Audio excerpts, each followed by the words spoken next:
ٹیپو سلطان ہندوستان میں انگریزوں کے خلاف جدوجہد کرنے والے آخری حکمران تھے۔ آپ کا پورا نام فتح علی ٹیپو تھا۔ 4 مئی 1799 ہماری تاریخ کی وہ المناک تاریخ ہے جب بر صغیر پاک و ہند کا ایک غیرت مند سپوت اپنے وطن پر یہ کہہ کر نثار ہو گیا کہ شیر کی ایک دن کی زندگی گیدڑ کی 100 سالہ زندگی سے بہتر ہے۔ یہ الفاظ جریدہ عالم پر ثبت ہو چکے ہیں اور ان الفاظ کا ادا کرنے والا مر کر امر ہو چکا ہے۔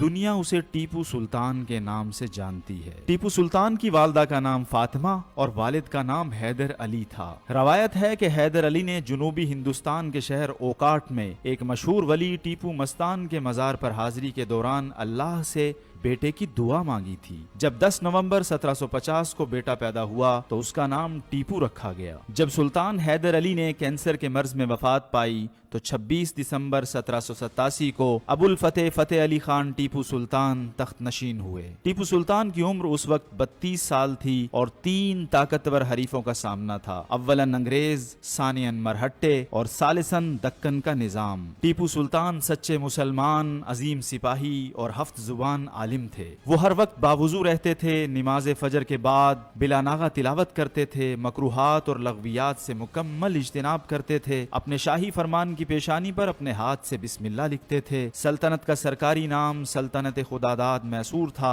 ایک عظیم سپاہی کی حیثیت سے وہ اپنے دور کے تمام فنون سپاہ گری مثلا شمشیر زنی، تیر اندازی، نیزہ بازی، گھڑ سواری، کشتی اور تیراکی میں مہارت رکھتے تھے۔ گھڑ سواری اور نیزہ بازی سے خصوصی شغف تھا۔ ہر جنگ میں اپنی سپاہ کے شانہ بشانہ ہوتے تھے، عالموں اور بزرگوں کی قدر کیا کرتے تھے، عربی اور فارسی زبانوں میں خاص مہارت رکھتے تھے، انگریزی اور فرانسیسی زبانیں بھی سیکھ چکے تھے۔ آپ نے اور آپ کے والد سلطان حیدر علی نے جنوبی ہند میں 50 سال تک انگریزوں کو روکے رکھا اور کئی بار انگریزی افواج کو شکست فاش دی۔ سلطان نے انتہائی دور رس اثرات کی حامل فوجی اصلاحات نافذ کی، صنعت و تجارت کو فروغ دیا اور انتظامیہ کو از سر نو منظم کیا۔ ٹیپو سلطان مطالعے کے بہت شوقین تھے۔ وہ ذاتی کتب خانے کے مالک تھے جس میں کتابوں کی تعداد کم و بیش 2000 بیان کی جاتی ہے۔ اس کے علاوہ آپ سائنسی علوم میں خصوصی دلچسپی رکھتے تھے۔ آپ کو بر صغیر میں راکٹ سازی کا موجد بھی کہا جاتا ہے۔ اپریل 1799 کے آخری ہفتے میں انگریزوں اور نظام دکن کی مشترکہ افواج نے انگریز جنرل ہیرس کی قیادت میں سرنگا پٹم پر جو دریائے کاویری کے درمیان ایک جزیرہ ہے اس پر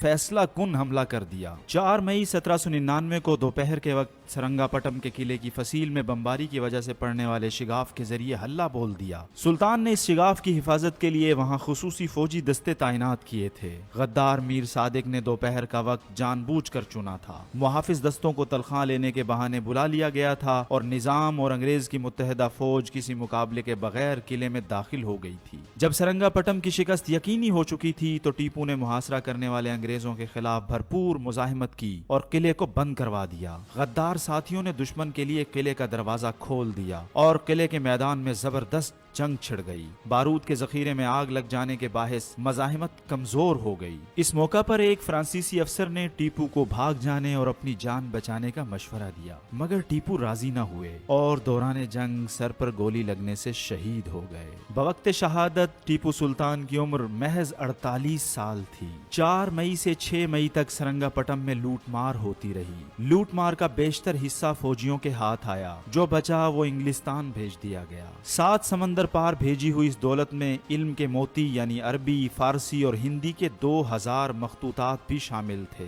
جن میں شہید سلطان کے اپنے ہاتھ سے لکھی ہوئی وہ ڈائری بھی تھی جو آج لندن کی برٹش لائبریری میں محفوظ ہے۔ 4 مئی 1799 کو سلطنت خداداد میسور کا خاتمہ ہو گیا۔ شاعر مشرق علامہ اقبال کو ٹیپو سلطان شہید سے خصوصی محبت تھی۔ 1929 میں آپ نے شہید سلطان کے مزار پر حاضری دی اور 3 گھنٹے بعد جب آپ باہر آئے تو آپ کی آنکھیں شدت جذبات سے سرخ تھیں۔ آپ نے فرمایا، ٹیپو کی عظمت کو تاریخ کبھی فراموش نہ کر سکے گی۔ وہ مذہب، ملت اور آزادی کے لیے آخری دم تک لڑتا رہا، یہاں تک کہ اس مقصد کی خاطر اپنی جان قربان کر دی۔